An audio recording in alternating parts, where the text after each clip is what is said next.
Hey guys, raising private capital may not be easy, but there are shortcuts. Today I'm going to talk about the 5 easy steps to raising private capital from investors to fund your deals. But before we get started, make sure you subscribe. That way when I release content like this, you'll get notified. And if you're on YouTube, go ahead and click that alert notification. Also, I'm working on a new show where I answer your questions. So to submit a question, go to bulletproofcapital.com. You're going to see a widget there where you can just speak your question. And if I answer your question on the air, we'll send you a newly designed t-shirt. So you're totally going to love it. It's great new designs. Anyway, so let's get into it. The ability to raise private capital is a crucial element to building success in the world of real estate. And as multifamily real estate entrepreneurs, we understand that there's many difficulties when we encounter when we're trying to convince a potential investor to trust us and the deal that we're presenting to them with their money. A key to building and shaping success is really having a plan of action, right? And taking on some of the lessons that many successful capital raisers use. Here are the 5 steps you can take when you're approaching investors. So, step 1, present an irresistible offer. To present an irresistible offer, the investor needs to not only see the expected return, but also how quickly they're going to get their principal back. The ideal offer has a good yield and some potential upside. As an example of an offer, it may look like, say, a double-digit return. They get equity in the deal, and there's a profit split over a given target, right? Percentage return target.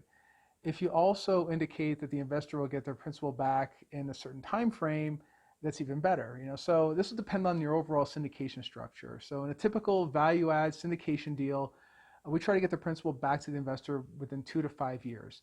And because they have equity in the deal, they're in it until we actually sell the deal. So if you follow that outline, no investor you come across will deny that it's actually a really good offer. Step 2, know your ideal investor. Not every person you speak with will want to invest. So you have to improve the chances by converting an individual into an investor, and you do that by defining a target market. In all branches of business, there's only certain types of people that are going to pay for a product or service, and the real estate business is no different. In the marketing world, we call these people avatars.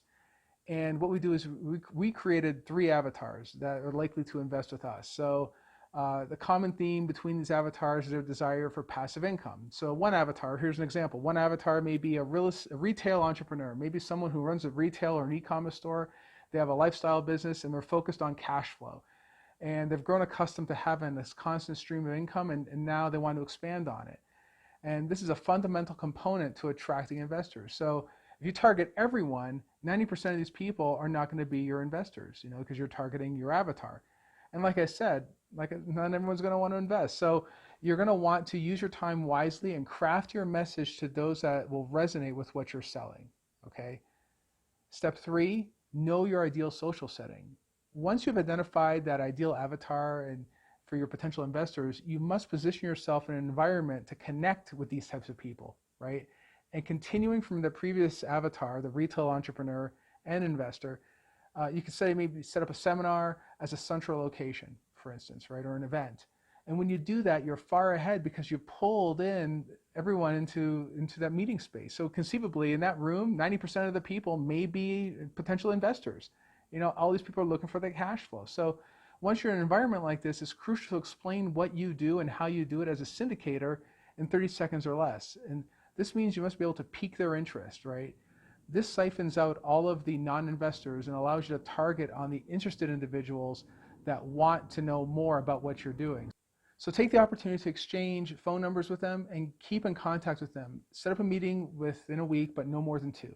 Okay, so step 4, implement a marketing approach. Before you plan to make someone an offer, you must establish yourself as a go-to person for real estate investing. You want them to see you when they start looking for real estate investing. It's as simple as that. The most effective method to do this is through a multimedia marketing approach. To accomplish this, you may send them emails, invite them to seminars, use advertising like Facebook, for instance, or produce educational content to cement yourself as their first point of contact with regard to all things real estate. Now, if they ever develop an urge to invest, they'll feel safe coming to you first because they know you as a real estate person. And then step 5, apply a proven sales process. As you start pulling people in, you'll need to have a well-crafted sales process, and you need to know what to say. Now, according to SEC rules, you must have a relationship before you can accept funds from anybody. But you can get this to work to your advantage. When you're contacting this potential investor, explain to them that, before you can invest, you must have a pre-existing relationship with them, and you're not allowed to legally accept any funds from them. But you can use this to also alleviate any pressure that they may feel about doing business with you right at that point in time. Instead, use that exchange to learn about them and qualify them, right? Ask them what their needs and wants are. See what their investment history was before, and understand some of the risk tolerances that they've experienced. Are they stock people, or are they real estate people? Do they invest in businesses or not, or Bitcoin, or whatever it is, right? Then in the second meeting, you continue to ask more questions and to ensure that they understand how your deals operate. By the time you set up the third meeting, you're going to have a good substantial relationship, and this is maybe over 2 to 3 months. And now you can start showing them some of the offers, right? This always presents the most successful way to gain their confidence in what you're doing and how you're doing it. And based on desire to be included on similar deals that you've shown them, maybe they'll be likely to invest with you. So all these relationships are built over time. And if you're building a syndication business and you are reaching out and making these contacts continuously, that's basically how this works. You never know when someone is ready to invest. Too often they can miss out on an investor due to poor timing. And to avoid missing out, the golden rule is to call someone in half the time that they suggest. So if an investor says, the timing is not right, give me 3 months, call them in a month and a half. Circumstances can change quickly, and sometimes more quickly than they may anticipate. So positioning yourself at the right time is essential to securing potential investors. So if you need help raising capital or getting your first deal, check out our coaching program at bulletproofcashflow.com. And if you have any questions, leave a comment and I'll answer it. Or of course, use the website like I mentioned earlier. If you enjoyed this content, please help me out by liking and sharing. And don't forget to subscribe too. All right, guys, be bulletproof. I'll talk to you soon.